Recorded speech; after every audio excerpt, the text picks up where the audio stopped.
Good evening, everyone, and welcome to Congressman Pete Stauber's Telephone Town Hall.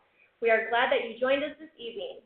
Tonight, you will have the opportunity to hear about the many issues that are important to Minnesota's 8th Congressional District, as well as what Congressman Stauber has been working on in Washington. You will also be able to speak directly with Congressman Stauber to ask a question. We look forward to thoughtful and respectful dialogue. A reminder to please press 3 to ask a question at any time during the call. Again, press 3 to ask a question at any time. Thank you. Well, good evening, everyone. This is Congressman Pete Stauber. I'm so glad that you all can join me for my first telephone town hall. I will start this call with a brief overview of recent legislation action and then open up the floor for you to ask questions. As you heard Kelsey say, please press 3 if you would like to ask a question. And just for reference, I am fighting a bad cold, so I will be checking my voice every now and then. So please be patient. As many of you know, Minnesota is blessed with an abundance of natural resources that can and will lead us into the 21st century if responsibly developed. For that reason, the first bill I introduced was the Lake Superior National Forest Land Exchange Act. The purpose of this bill was to codify a land exchange between PolyMet and the United States Forest Service into law, so that PolyMet can begin to develop the abundance of natural resources in the North Bet ore body. Even though this land exchange went through a full environmental review and was completed in June of last year, there are a few anti-mining groups who hope to stop it in its final hour. This makes my legislation critically important. And remember, if you have a question, press *3.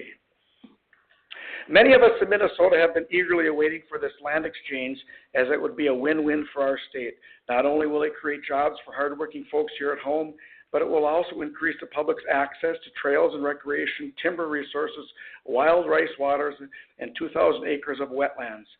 Much like my predecessor, former Congressman Rick Nolan, who introduced a similar bill last Congress, I believe that we can responsibly mine and preserve our environment.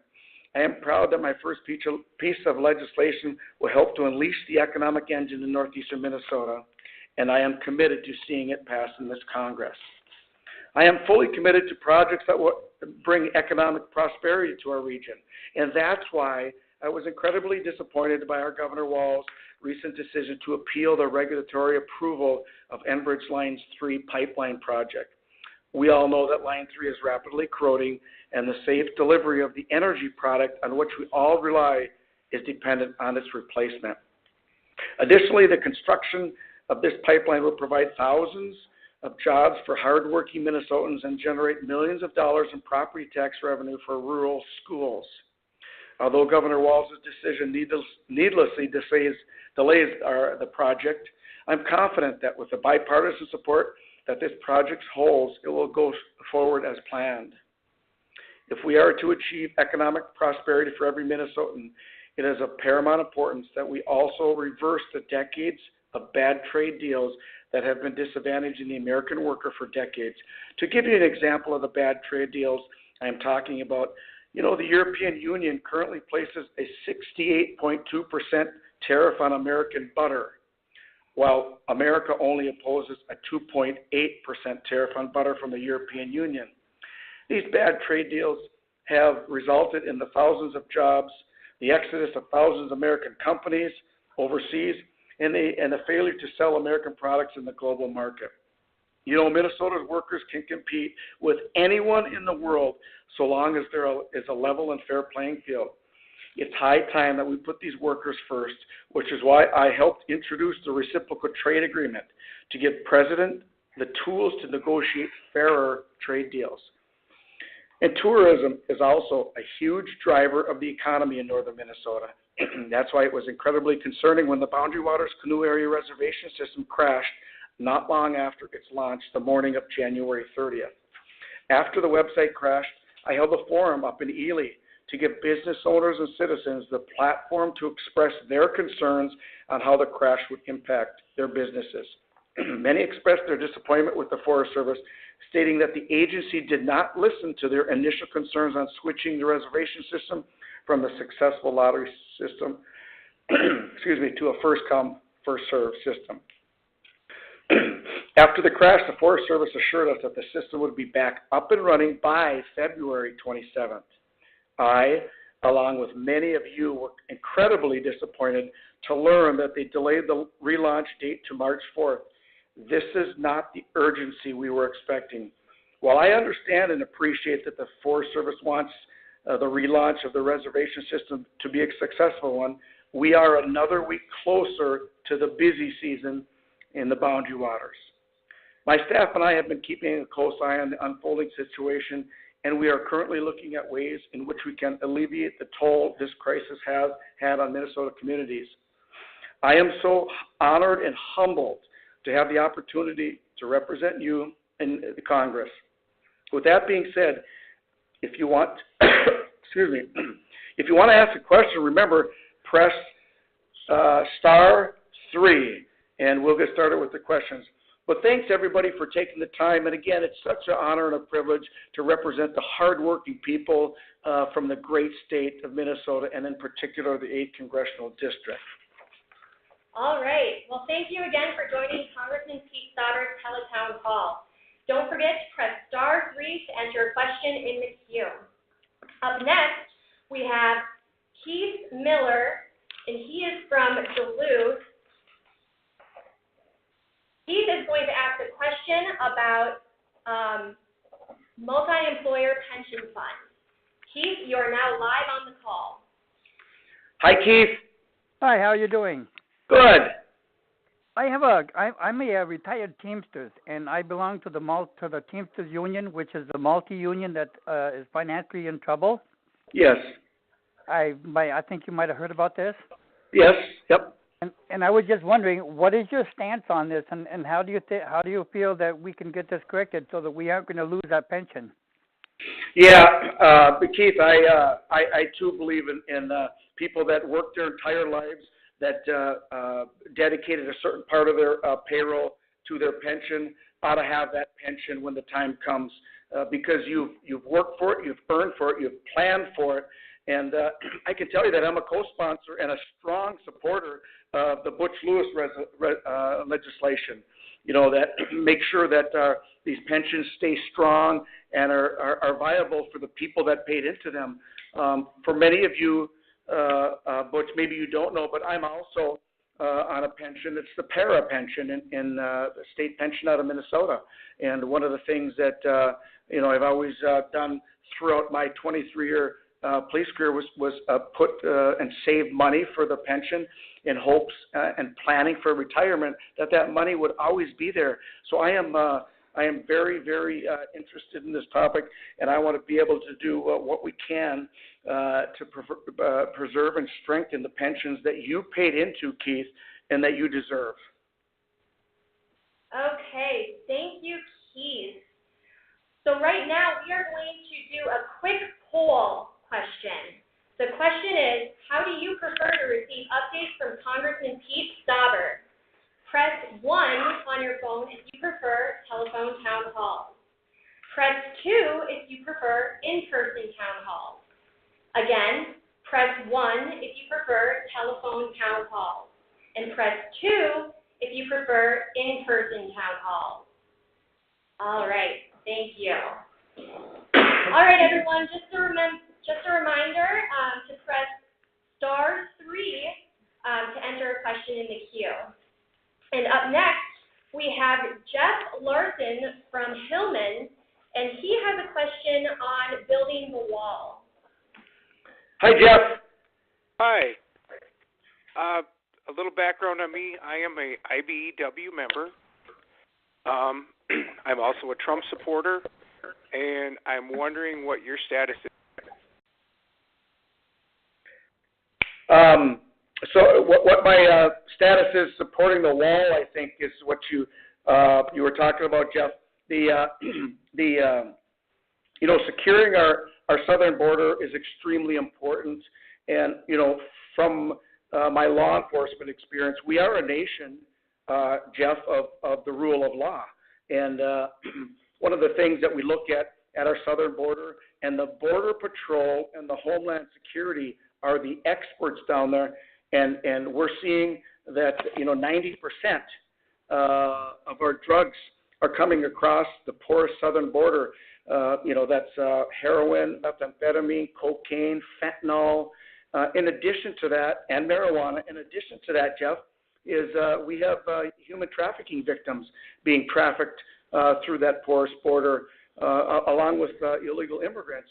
And this nation was built on immigrants, and we welcome immigrants today, but come in our country legally.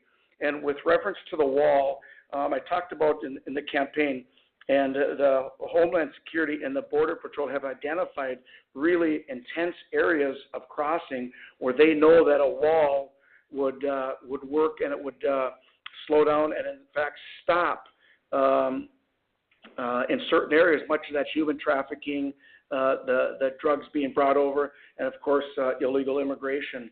And it's it's an option in those very vast areas. And we just had a briefing by a member of the National Guard, who's a member of Congress, who was down there for 2 weeks. And the people crossing the Border Patrol are being overrun at times.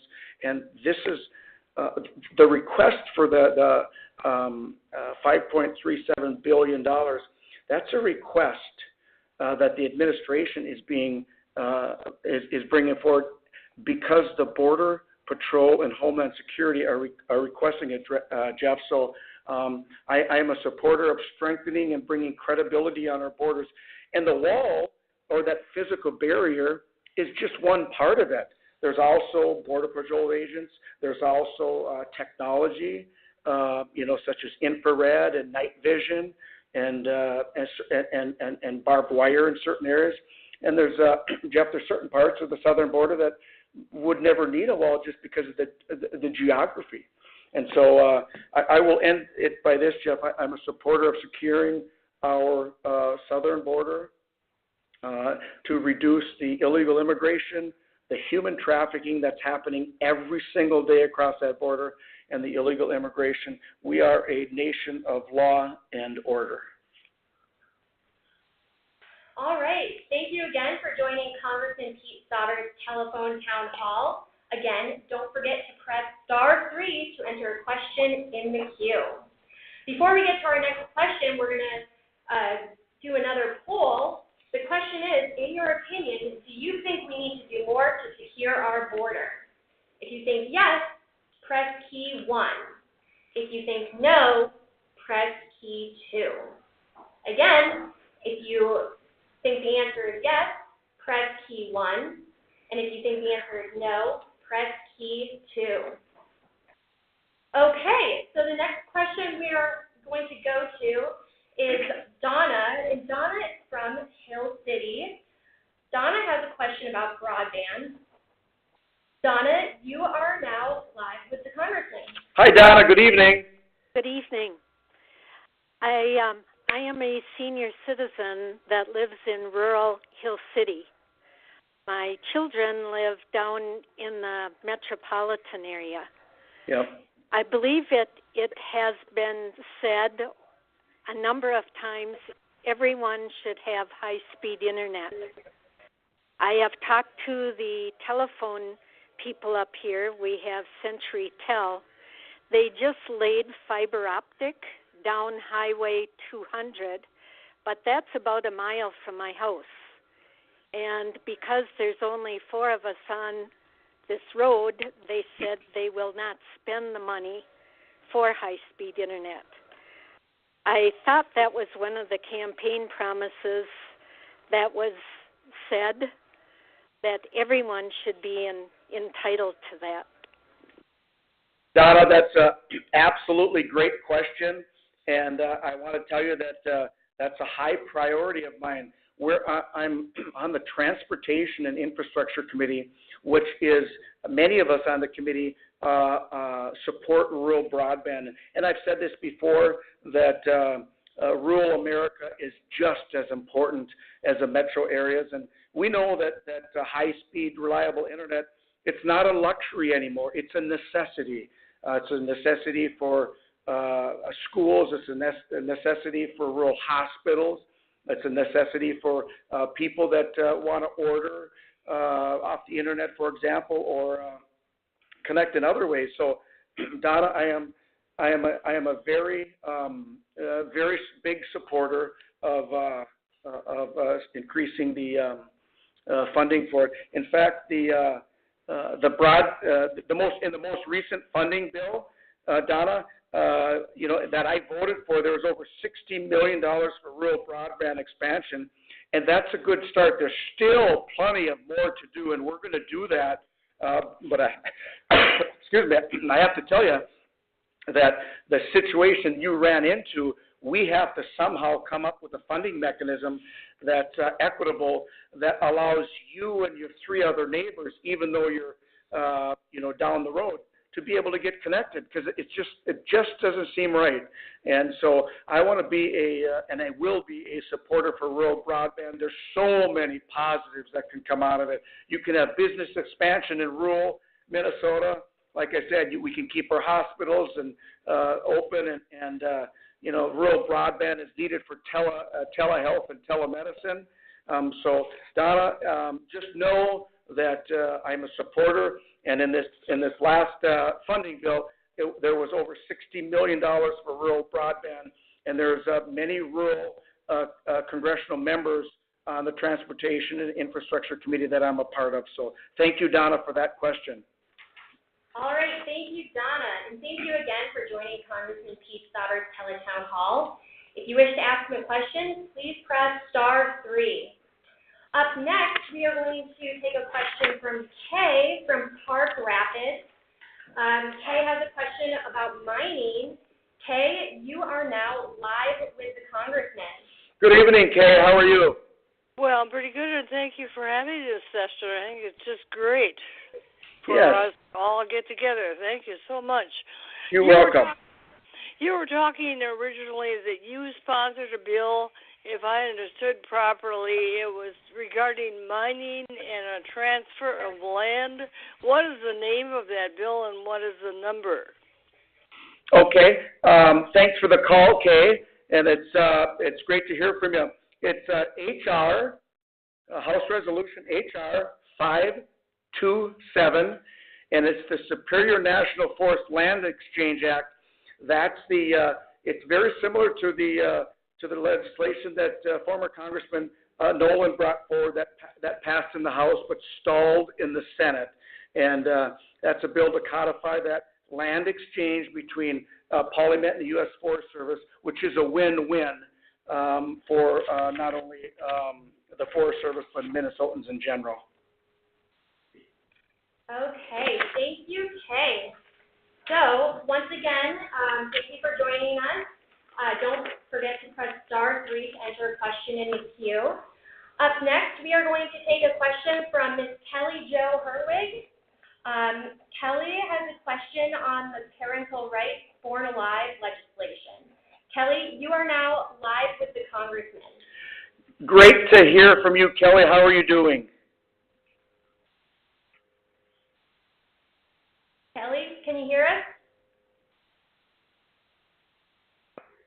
Kelly?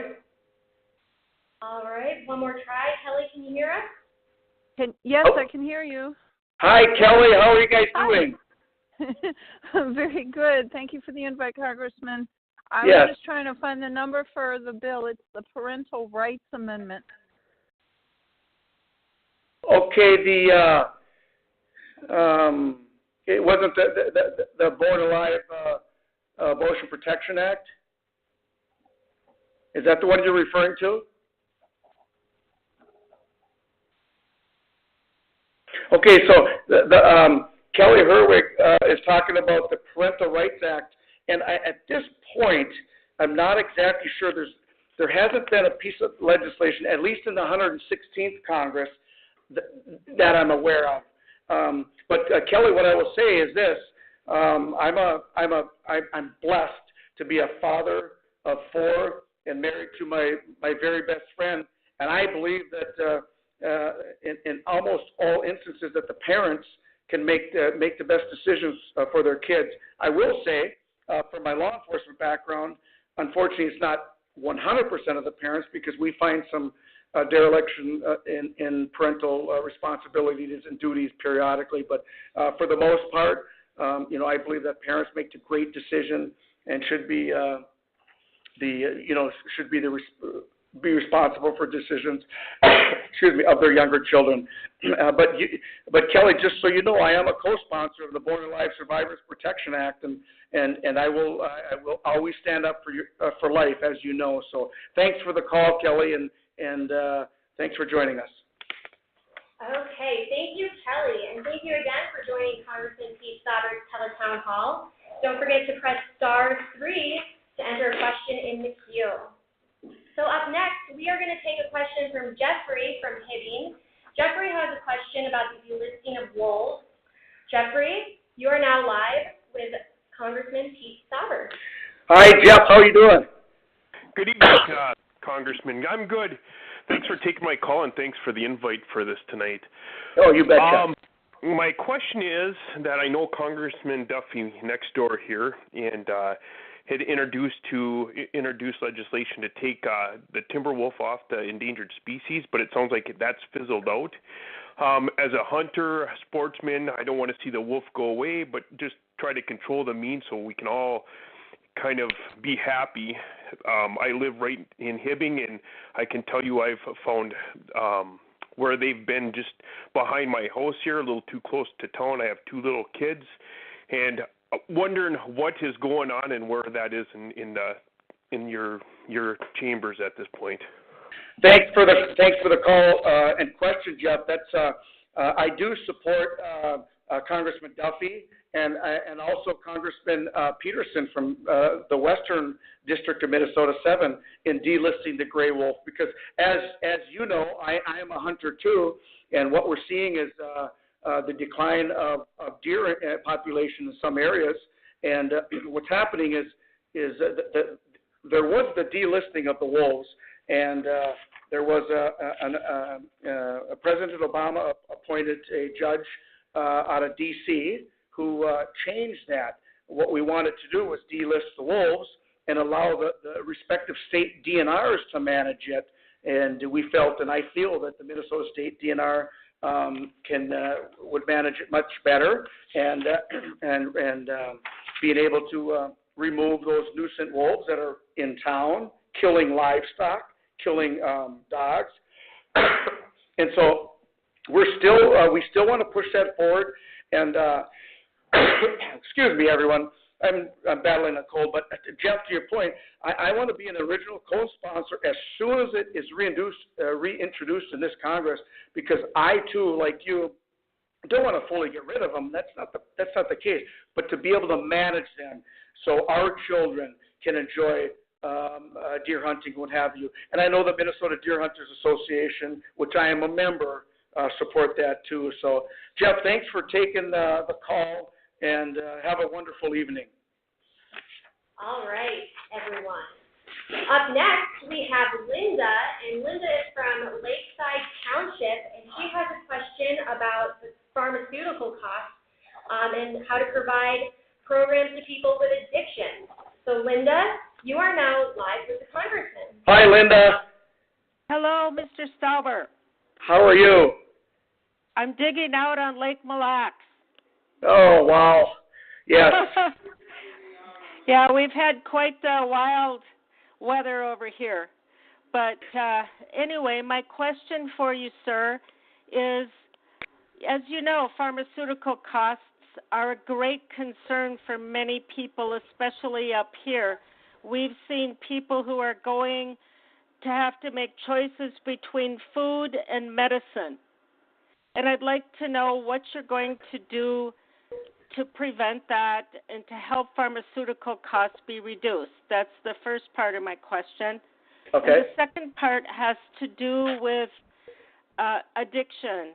And up in our rural areas here, we have a large problem with addiction and with helping these people who have a serious disease to become reoriented into our society to become productive members. And I'd like to know what you do to support programs to assist this. Linda, that is a great question, and I want to answer both of those questions because it's so important right now. I can say that, just recently, I voted to invest almost $2 million in funding in the most recent funding bill, or $2 billion for the Comprehensive Addiction Recovery Act. It's this CARE, C-A-R-A Act. And this funding goes directly to the treatment and prevention programs. That's a good start. There's more to do. And we know that from my background as a law enforcement officer, I saw the addiction and I saw the devastation it not only does to the individual, but what it does to the family and the community. And the whole goal is to get the addict the treatment that he or she needs and get them to be productive members of society. And addiction crosses all spectrums, and it touches almost everybody in the community. And I think that many of us know of people or families that have been affected by it for sure. The addiction, one of the things I look at on particular addiction is, okay, let's make sure that we treat the individual and then also prevent not only he or she but others from becoming addicted, and then we prosecute the criminals who are selling the drugs, who are peddling these illegal drugs, life-killing drugs to our youth who have the rest of their life to enjoy life. We're losing them at an early age. And so the addictive and the addiction investments we make, I really support them because it's the right thing to do, and I've seen it firsthand. And so we know that people that are addicted to drugs, we know through good treatment and therapies that they can become productive members of our society. So let's get to the drug prices. It's unbelievable, the cost of the drugs that are going up.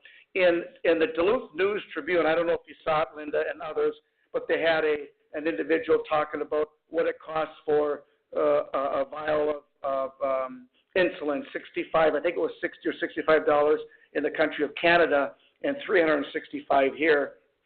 And one of the things that our president is stating is that we, the American worker, the American family, are paying for other countries to have cheaper drugs.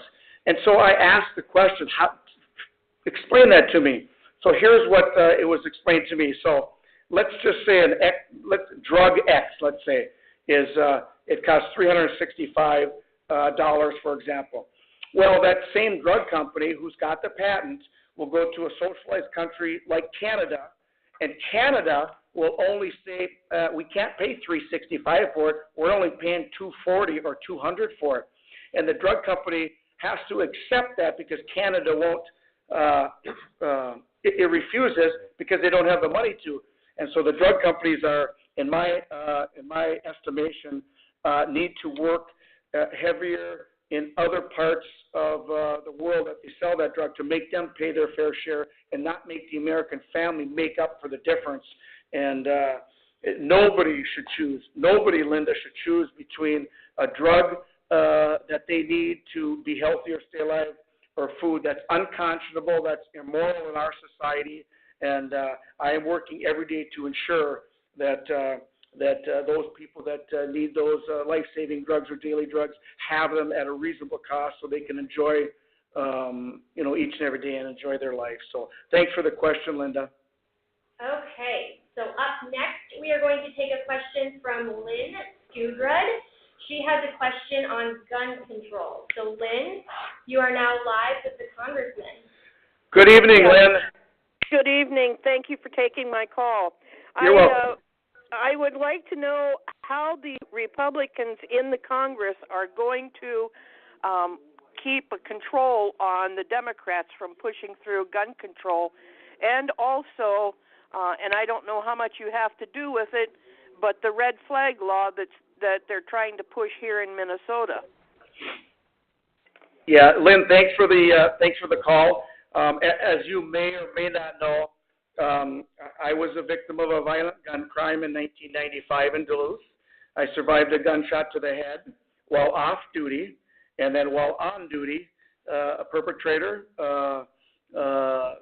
pulled a pistol on me, pointed it at my head, pulled the trigger, and by the grace of God, it malfunctioned. I am still a supporter of our Second Amendment. These two individuals that tried to take my life were criminals.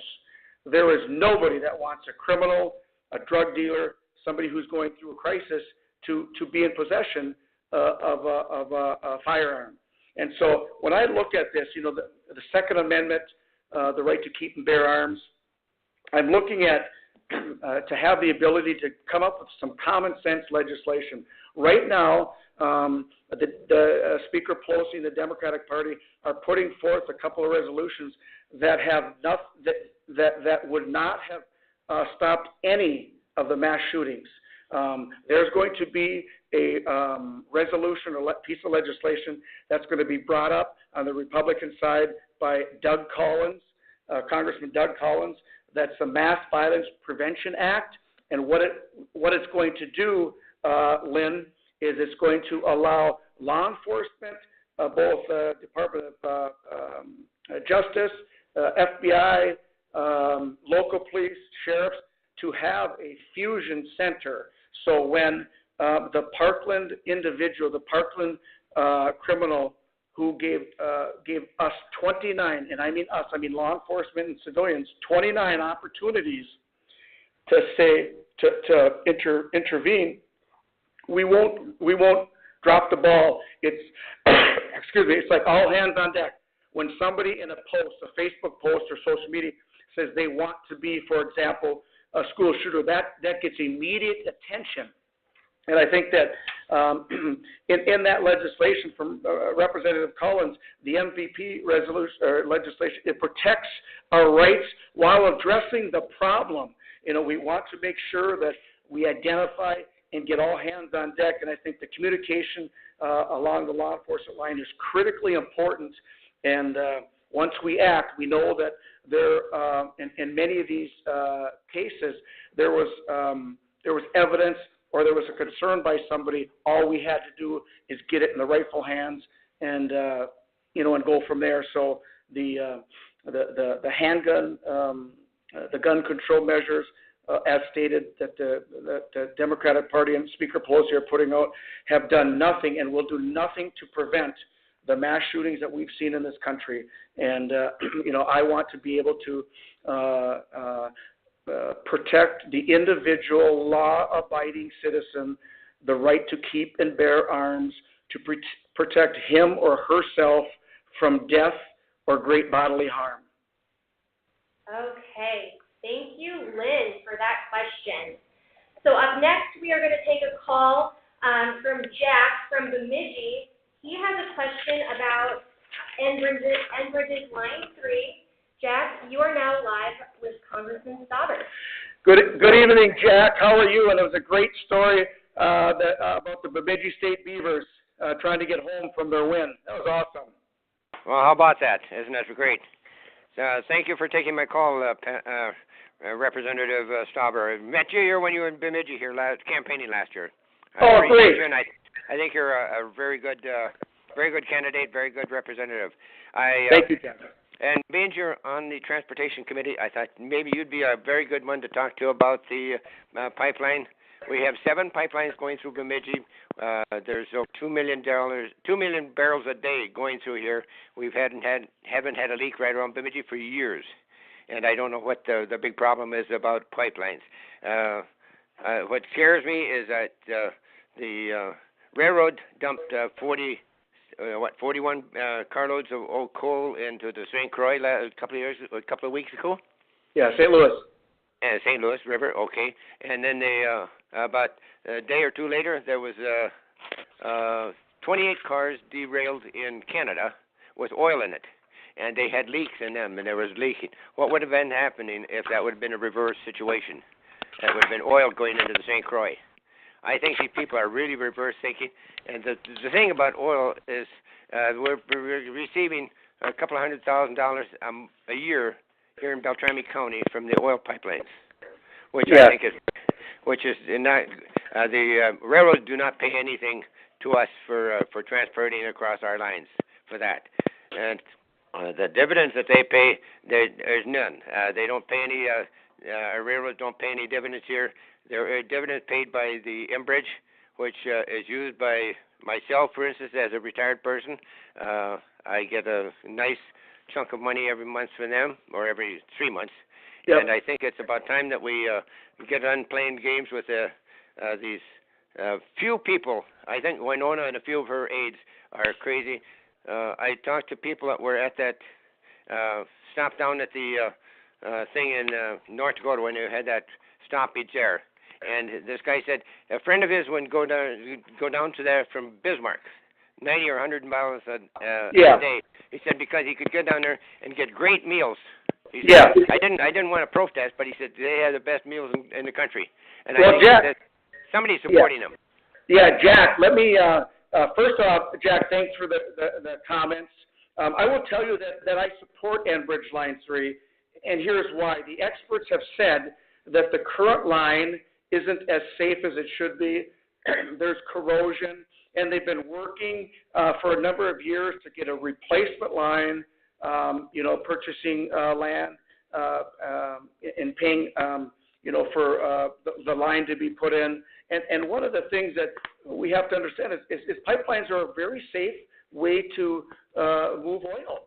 And so they're going to bring great paying jobs for our union members, and not only to build but to maintain. And they're going to use 21st century technology in that pipe to be able to monitor it more so than the older pipe right now. That the experts have said it's time we redo that. And we always, I am a First Amendment supporter. We always appreciate and I always support people in their right to peacefully protest. And when I say peacefully, I mean peacefully protest, not causing any bodily harm or damage to equipment or property. And so, Jack, I'm a supporter of the Line 3 pipeline, and I know that I believe it's the right thing to do. Bring the oil here in a safe 21st century technology pipe, and bringing great union jobs, not only for the development of the line, but for the future. So, Jack, thank you for calling in from the great city of Bemidji. All right. Thank you, Jack, and thank you again for joining Congressman Pete Stauber's Teletown Hall. Up next, we're going to take a question from Carol and Norm. They want to know about the Green New Deal. So, Carol and Norm, you're now live with Congressman Stauber. Hello, Carol and Norm. Hi. How you doing, Pete? Thanks for taking our call. I'm going to go first, of course. But first of all, I tell you, I think you're doing a very good job. And I like comments about the wall. Can you hear me? Yes, I can. Yep, go ahead. Also, I'm glad that you support Trump, because we certainly do. Okay. I do just a couple comments before I turn it over to my husband. Yep. I'm just horrified about the Green New Deal and all the Democrats that support it. It's just that O'Keefe person is crazy. Anyway, also the infanticide issues in Virginia and New York. I mean, it's just unspeakable. The issues they're talking about. So those are my two comments. If you want to have comments on that, that's fine. Then I'll turn it over to my husband. I'll just give you a quick. I'm worried about. Oh, sorry. Can I? I'll just give you. You can.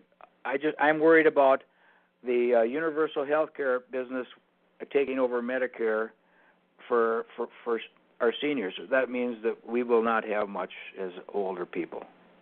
Yeah. So Carol and Norm, I appreciate the comments. I'll take Carol's comments first on the Green New Deal. The office, a former member of the Office of Budget and Management said that that's going to cost between $51 trillion and $93 trillion. That's just initial estimates. They're looking at the Green New Deal costing every household in this country approximately $600,000 to retrofit and what have you. Now, I spoke on the floor of the House last night against this. I talked about just last week in International Falls and Ely, it was really cold, like 71 below with the wind chill. Natural gas heats our house and heats our water for our showers, and we all want energy, all of the above energy possibilities, which include solar, wind, hydro, nuclear, natural gas, and fossil fuels. That's part of where we are right now. But not to have the government push it upon us, force it upon us, and in this particular case, in 10 years, my colleague from New York wants to eliminate air travel in 10 years, wants to eliminate mining in 10 years, wants to eliminate fossil fuel use in 10 years, and even moderate Democrats don't understand where she's coming from. And I think that it's not a good policy. And this Green New Deal, you talk about, Norm, you talk about Medicare and Social Security. This Green New Deal would devastate Social Security and Medicare.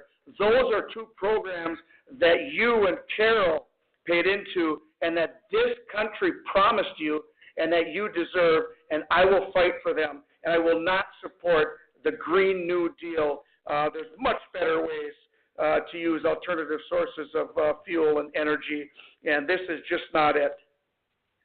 All right. Thank you, Carol and Norm.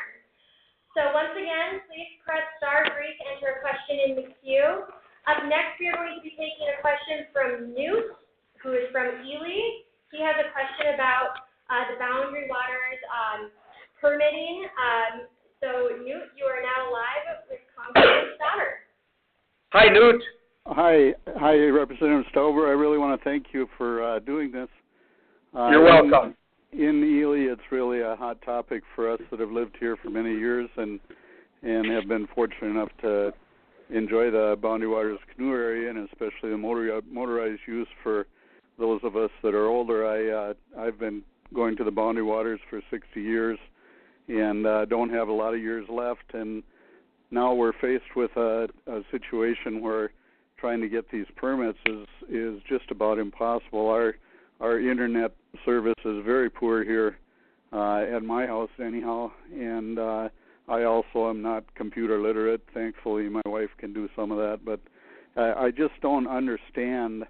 We live in a democracy, and the Forest Service administers the Superior National Forest and the Boundary Waters canoe area in the most undemocratic way I could possibly imagine. And I think it's just a travesty that they're allowed to do this kind of thing. We had a system that nobody liked but was fair in the lottery system, and now they're trying to shove this down our throats, and it's just the latest thing that they've imposed on the people of the Iron Range and the people that enjoy the Boundary Waters canoe area with motor usage. And I know you support us, but is there anything that we can do to try and make these jokers be held responsible and go back to a lottery system? It's the only fair way to do it because of so many reasons. Newt, thank you so much for your question from the great city of Ely, where with the wind chill just a while back it was 71 degrees below zero. So, Newt, you bring up a very great topic. It's perfect timing. You know that I held that forum up in Ely because I was gravely concerned that the Forest Service did not listen to the outfitters or the cooperators and the citizens on this. They said it was going to fail, and the Forest Service didn't listen, and sure enough, it failed. And then they said they're going to roll it out on the 27th of February, which is tomorrow, and then they delayed it again. This is causing problems from Ely to Grand Marais, the outfitters for the Boundary Waters. The outfitters and the citizens that have used this know best, and I was appalled when I held the forum up in Ely when I think it was Mr. Waters said that he's been up there for 50 years and the Forest Service hasn't once listen to him.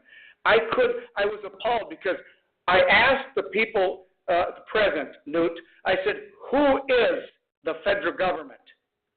And I said, we collectively are the federal government. And for the U.S. Forest Service not to recognize and understand our wants, needs, and desires to make this successful is unconscionable.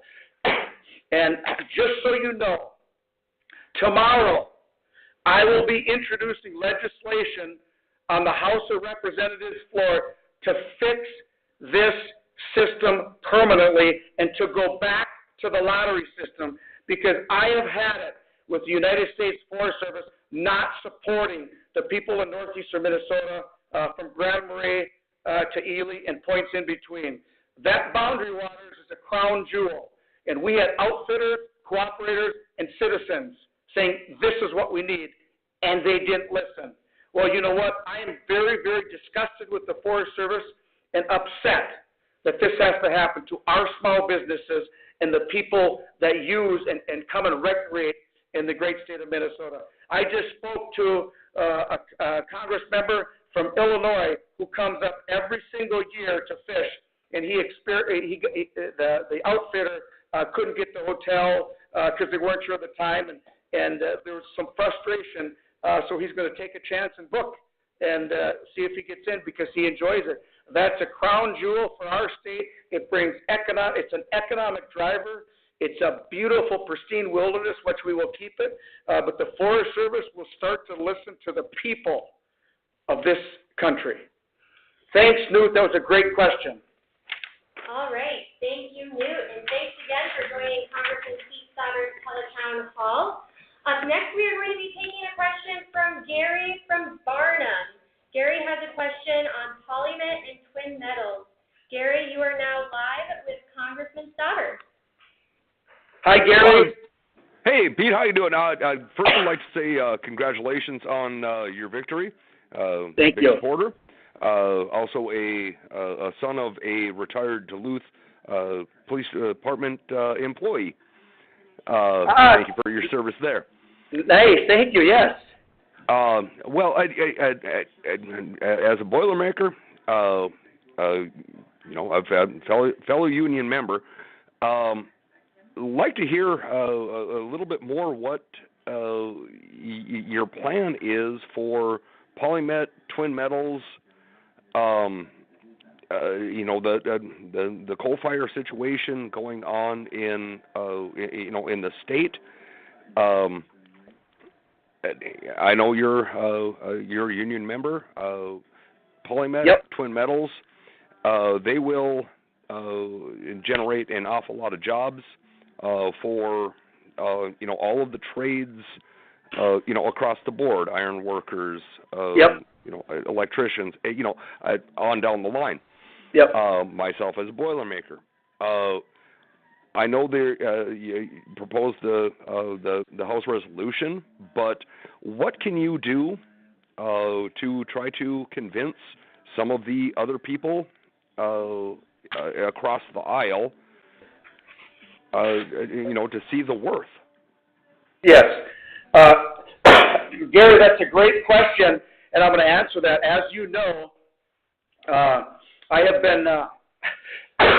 excuse me. I have said that polymet. We have laws, environmental laws, both state and federal, that polymet has met or exceeded every environmental standard there is. And when that happens, they should be allowed to move forward. So once polymet, they're waiting on their last permit, the 404 wetland replacement permit, Gary, and the record of decision, that'll come at the same time. And polymet will be the first copper nickel mining permit given by the state of Minnesota. And you know, Gary, that it's going to be about 3 million hours of union work to get the LTV plant back up and running, to be able to support the process, and not only to get LTV up and running, but the continuous maintenance and operation for that facility is going to be great for the men and women in our trades. They're going to be generational jobs right here in the great state of Minnesota. And as far as Twin Metals goes, they have to follow the same process. They have to meet or exceed every single environmental standard, and when they do, they have to move forward. Now, what I can do is try to educate the anti-mining crowd and say we can do both. We can mine this copper-nickel complex called the Duluth complex, which is the biggest precious metals find in the world. We can mine it here in Minnesota. We can mine it safely, and we can keep our environment pristine using the 21st century technology. So I am a supporter as long as every environmental standard is met. And I'll give you an example. Just today, Gary, I voted against the lands bill because it did not have the PolyNet land exchange in it. I tried my best to let the Democratic leadership and the Natural Resources Committee, Grijalva, to say this is important for northeastern Minnesota. These are good paying jobs. But I was met in opposition each time by a co-legislator, member of Congress from St. Paul. And she wouldn't allow it to go forward. And, I did what I could, but when you're not in the majority, you can't get these things through. And, I'm proud of Congressman Nolan last year who stood up. And when the House of Representatives, when the Republicans were in the majority, they passed that. They passed that land bill because they knew it was an important part of northeastern Minnesota and the economy. So I'm going to continue to fight for our way of life. I'm going to continue to talk about that we are blessed with these metals and that they're actually become a national security asset for us. And so I would much rather have our union members mining this copper, nickel, gold, platinum, and palladium than somebody in a foreign country using child labor. We do it the best. We have the best standards. We'll follow them. And Gary, I hope that our union brothers and sisters are full of work shortly with not only PolyNet for sure, but Enbridge as well. Okay, everyone. We have time for one more question. We are going to be taking a question from Helga. Helga is from Grand Rapids. Helga, you are now live with Congressman Stauber. Good evening, Helga, from the great city of Grand Rapids. Good evening, sir. I just want to, I don't have a question, but I just want to tell my story. Everything, immigration is a lot on the news. So I want to talk as an immigrant. I immigrated in 1960 to the United States when I was 16. I taught myself the language, went to school, got my high school diploma. I ended up getting married, moving to Minnesota, learned how to deer hunt.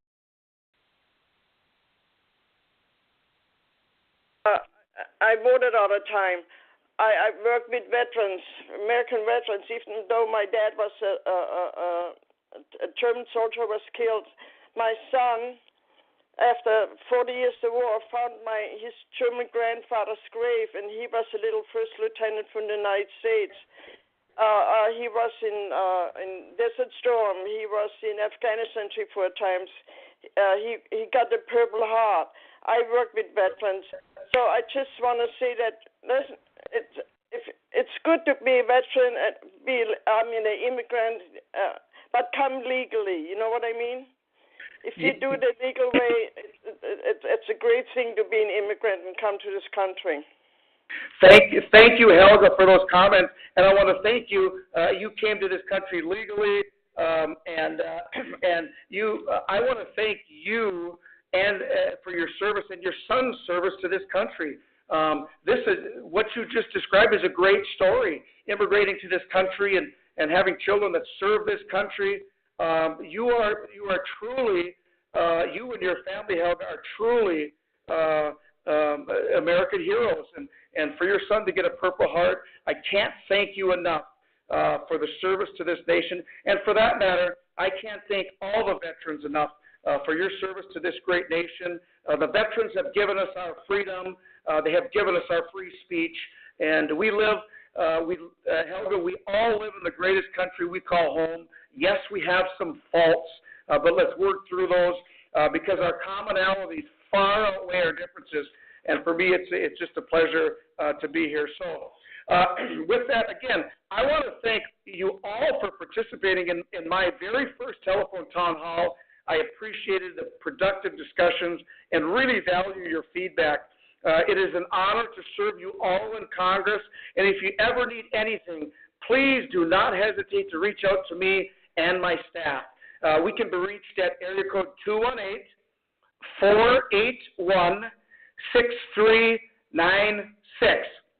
You can also reach us at stauber.house.gov. So have a great night and a great rest of your week. God bless you all, and thanks for joining us. Good night.